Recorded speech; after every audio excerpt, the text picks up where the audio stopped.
Então, suponha que eu tenho uma onda se propagando com velocidade v, e que eu queira refletir sobre o objeto matemático que descreve essa propagação com velocidade v. Vamos pensar primeiro numa propagação em uma dimensão, que sempre é mais simples.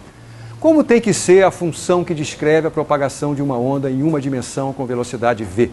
Tem uma característica importante que eu gostaria que você lembrasse. Não precisa ser senoidal, não. Nem precisa nem ser periódica. Olha só, um pulso não é periódico, né? Mas tem uma coisa que a função que representa essa propagação tem que obedecer.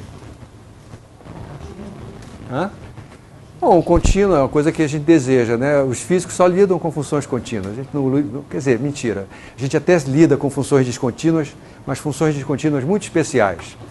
Na maioria das vezes a gente está lidando só com funções contínuas. Para que eu caracterize uma onda que se propaga com velocidade v, eu vou lançar a mão de uma função matemática, pode ser uma função escalar ou vetorial. Eu mostrei aqui alguns exemplos.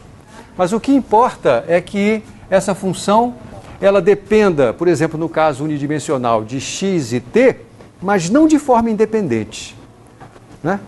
Ela tem que depender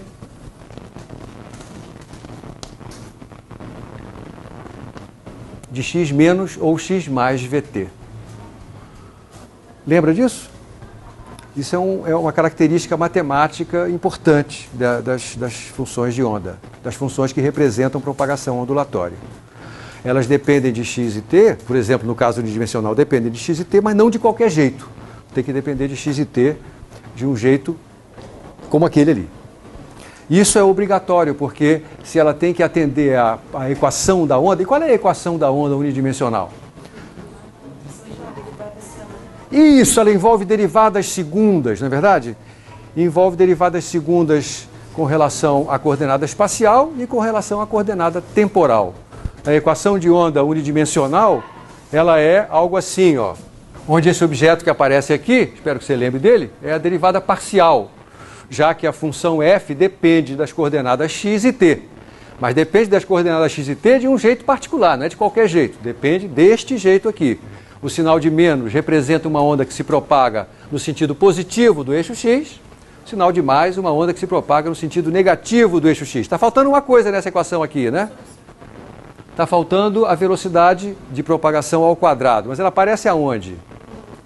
Como? Multiplicando ou dividindo? Como é que você sabe disso? Pela memória? De memória?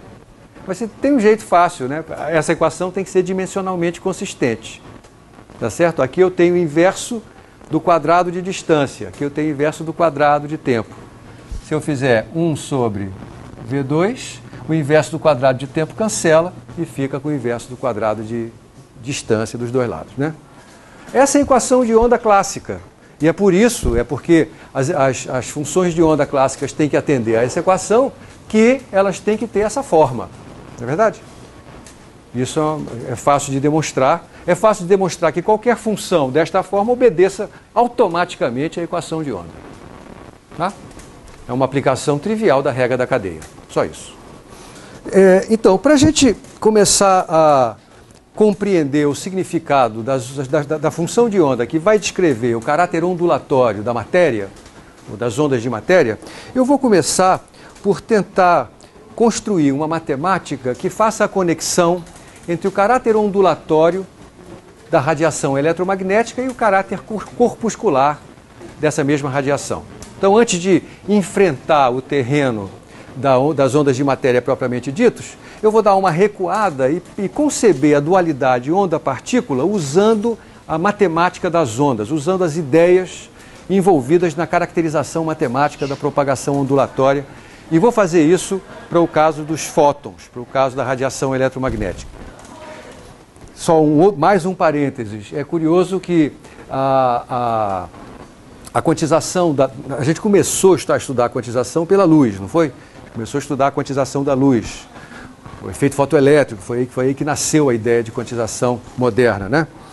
Na verdade, a gente vai interromper esse estudo em algum momento, porque a quantização, a formulação de uma teoria quântica da radiação vai resultar ser muito mais difícil do que a formulação de uma teoria quântica da matéria. E isso se deve ao fato de que a radiação anda com velocidade c. Significa dizer que uma teoria quântica da radiação, ela tem que ser ao mesmo tempo quântica e relativística. Não tem jeito dela não ser relativística, tá certo? Ao passo que uma teoria quântica da matéria não precisa ser relativística para começar. Então a gente vai, aqui nessa disciplina, nós vamos estudar a teoria não relativista, teoria quântica não relativística da matéria. A teoria quântica relativística da matéria fica para um outro momento. É um outro momento bem posterior. Alguns de vocês talvez nunca a vejam, na verdade, né? Muito bem. Então vamos utilizar a matemática das ondas para tentar estabelecer uma conexão entre a descrição ondulatória e a descrição corpuscular da radiação eletromagnética. Eu vou fazer isso de várias maneiras, em várias etapas ao longo da aula de hoje, tá? Então, na verdade, eu vou repetir o mesmo tema pelo menos 2 vezes na aula de hoje. Eu vou começar assim, ó. A radiação eletromagnética, a função de onda é o campo elétrico, não é verdade? Muito bem. A gente sabe que o campo elétrico transporta energia. E a gente sabe determinar qual é a potência associada a esse transporte de energia. Você lembra dessa relação? Como é que você estabelece a conexão entre a potência transportada pelo campo elétrico e o campo elétrico, por exemplo? Como é que eu determino a energia contida num determinado volume em torno de um ponto quando tem uma radiação eletromagnética se propagando? Nossa, a pergunta que eu estou fazendo é assim.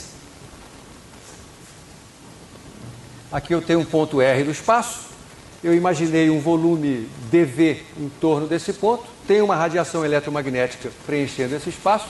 Como é que eu determino a quantidade de energia contida na radiação eletromagnética dentro desse volume?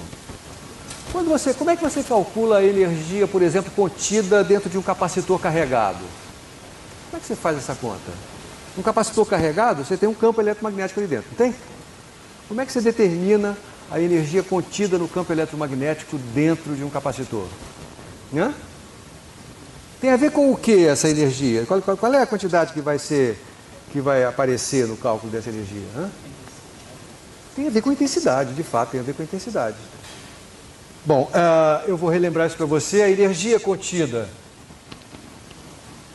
nesse volume dV centrado na posição R, ela é calculada da seguinte maneira.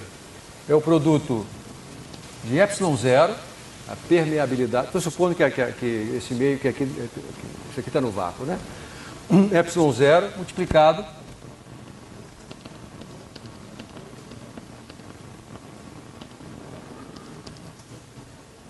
pelo quadrado do campo elétrico, multiplicado pelo volume, né? Outra forma de dizer isso é que a energia contida por unidade de volume é proporcional ao quadrado do campo elétrico. Tá certo?